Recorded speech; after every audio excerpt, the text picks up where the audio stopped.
ബഹുമാനപ്പെട്ട ഉസ്താദുമാരെ, എൻ്റെ കൊച്ചു സുഹൃത്തുക്കളെ, അസ്സലാമു അലൈക്കും. ഇന്ന് ഞാൻ നൂഹ് നബിയുടെ ഒരു ചെറിയ കഥ പറയാൻ പോകുന്നു. മുമ്പ് മനുഷ്യന്മാർ ശില്പികളുടെ ആധാരിക്കുറായിരുന്നു. അപ്പോൾ അല്ലാഹു തആല നൂഹ് നബിയുടെ ഇറക്കി. നൂഹ് നബി നല്ല പ്രസംഗവും സമാധാനമുള്ള നബിയായിരുന്നു. നൂഹ് നബി ആ ശില്പികളുടെ ആദരിക്കുന്ന ആ മനുഷ്യന്മാർക്ക് പറയുന്നു, നിങ്ങൾ അല്ലാഹു തആലയോടെ വിശ്വസിക്കുക. അപ്പോൾ അവിശ്വാസികൾ പറയുന്നു, നീയാർ ഞങ്ങൾക്ക് പറയാൻ, അത് ഞങ്ങൾ ആദരിക്കുക, നീയാർ ഞങ്ങൾക്ക് പറയാൻ. അപ്പോൾ നൂഹ് നബി അല്ലാഹുവോട് പ്രാർത്ഥിച്ചു. അപ്പോൾ അല്ലാഹു പറയുന്നു, ഞാൻ അവിശ്വാസികളുടെ ഒരു വഴിയുണ്ടാക്കാം. നീ ഒരു നല്ലൊരു കപ്പൽ ഉണ്ടാക്കണം. അപ്പോൾ നബി മലക്കുകളുടെ സഹായത്തോടെ കപ്പലുടെ വലുപ്പവും എല്ലാം അറിഞ്ഞു.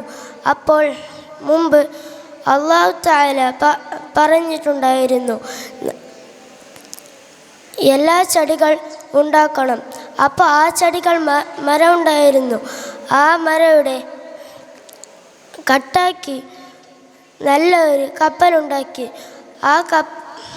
അപ്പോൾ നൂഹ് നബി ആ മരങ്ങൾ എടുത്തു വെച്ചിട്ട് നല്ലൊരു കപ്പലുണ്ടാക്കുമ്പോൾ കുറച്ച് മുസ്ലിമുകൾ അവിശ്വാസികൾ പറയുന്നു, ഈ നബി എന്താണ് ചെയ്യുന്നത്, എന്താണ്? അപ്പോൾ നൂഹ് നബി പറഞ്ഞു, ഇത് നിങ്ങൾക്ക് പിന്നെ എല്ലാം അറിയും, അത് നിങ്ങൾ വിശ്വസിക്കൂലേ, അത് നിങ്ങൾക്ക് പിന്നെ എല്ലാം അറിയും.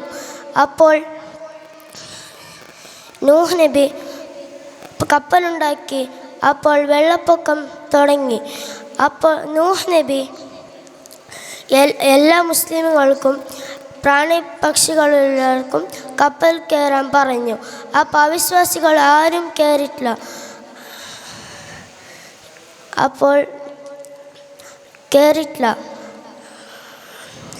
നൂഹ് നബി വെള്ളപ്പൊക്കം വന്നിട്ട് കപ്പൽ തുടങ്ങി. നൂഹ് നബിയുടെ പെണ്ണുങ്ങളും മോനും വന്നിട്ടില്ല. അവർ അവിശ്വാസികളായിരുന്നു. നൂഹ് നബി പറഞ്ഞു, വേഗം കയറിക്കോ, എല്ലാം നിങ്ങൾ മുങ്ങിപ്പോവും. അപ്പോൾ നൂഹ് നബിയോട് പറഞ്ഞു, ഇല്ല, ഞാൻ വരൂല, എന്താവില്ല. അപ്പോൾ പിന്നെ നോക്കുമ്പോൾ നൂഹ് നബിയുടെ പെണ്ണുങ്ങളും മുങ്ങി ചത്തുപോയി. അവിശ്വാസികളെല്ലാം ചത്തുപോയി. നൂഹ് നബി കപ്പലിലൂടെ പോയി രക്ഷപ്പെട്ടു. നൂഹ് നബിയുടെ മുസ്ലിമുകളും പ്രാണിപക്ഷികളും എല്ലാം രക്ഷപ്പെട്ടു. ഇത്തരം പറഞ്ഞ് ഞാൻ ചെറിയ കഥ ഞാൻ നിർത്തുന്നു. അസ്സലാമു അലൈക്കും വറഹ്മത്തുള്ളാഹി വബറകാതുഹു.